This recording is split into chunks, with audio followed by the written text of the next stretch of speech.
Perth est la capitale de l'Ouest australien. Oui, Renault, fidèle à son slogan « Vive le sport », vient de tenter l'aventure aux antipodes.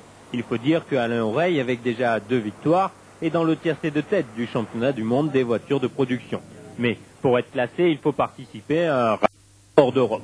L'Australie fut choisie pour ses pistes rapides et roulantes.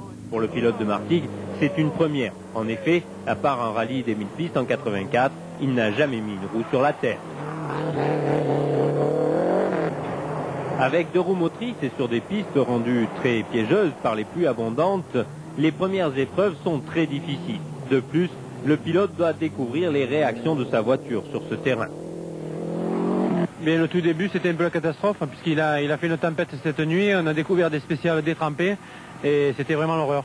C'était plein de boue, hyper glissant et tout.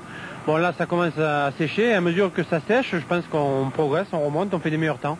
Et puis en plus, je prends confiance en moi, parce qu'au début, c'était vraiment pas évident.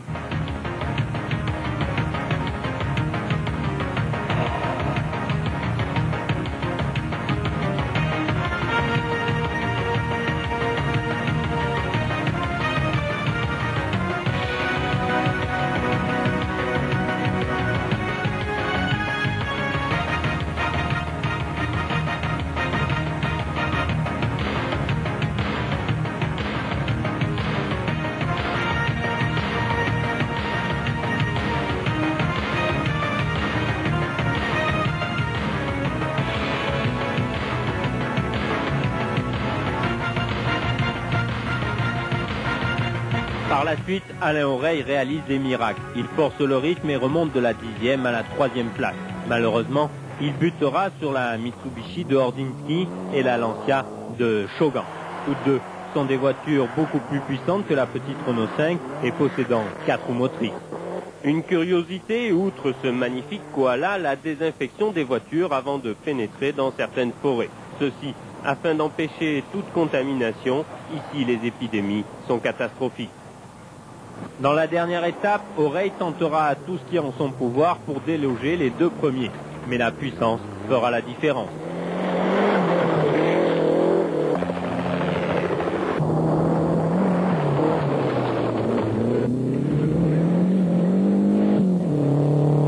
Alain termine 3e, une place qui équivaut à une victoire si on considère les 7 points récoltés. Pour une première participation, le pilote Renault peut être satisfait.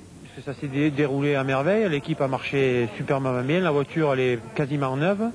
Moi j'ai pas fait de faute, j'ai même pas fait d'état à queue.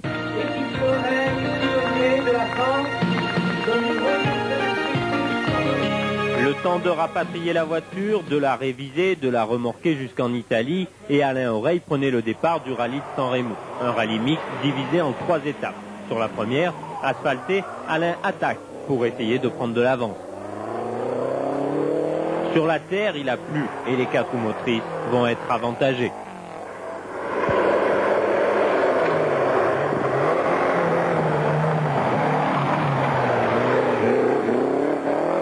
Parmi ses adversaires, Gustavo Trelles possède la nouvelle Lancia intégrale 16 soupapes. La voiture est surpuissante, mais sa fiabilité sera prise en défaut. C'est une fois de plus Grégoire de Mévus sur sa Mazda qui se montre le plus dangereux.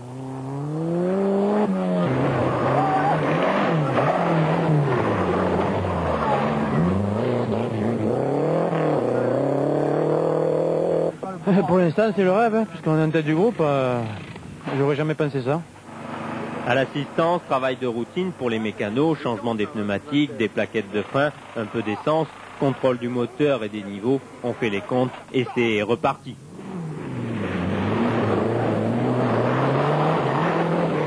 Sur la dernière partie en terre, de Mévus prend néanmoins le commandement. Avant d'aborder l'étape finale disputée sur les routes étroites de l'arrière-pays de San Remo, la Mazda possède 2 minutes d'avance sur la Renault 5. Une fois de plus, au prix d'un effort de titan, Alain Oreille grappille seconde après seconde et c'est seulement à 3 épreuves de la fin qu'il prend le commandement pour ne plus le lâcher. Nouveau podium pour la Renault 5 GT Turbo. Au départ, c'était un pari difficile et on gagne le groupe, c'est plus qu'un contrat rempli. La voiture s'est comportée à merveille et c'est ce qui nous a permis, je pense, de faire la différence. Je regrette qu'une chose, c'est qu'il reste plus que 2 épreuves. La prochaine, c'est la Côte d'Ivoire, 12 jours, l'Afrique, le Bourbier, un petit peu la période des pluies. Je crois qu'on a habitué la direction générale à des défis impossibles, mais là, je crois que ce ne serait pas raisonnable.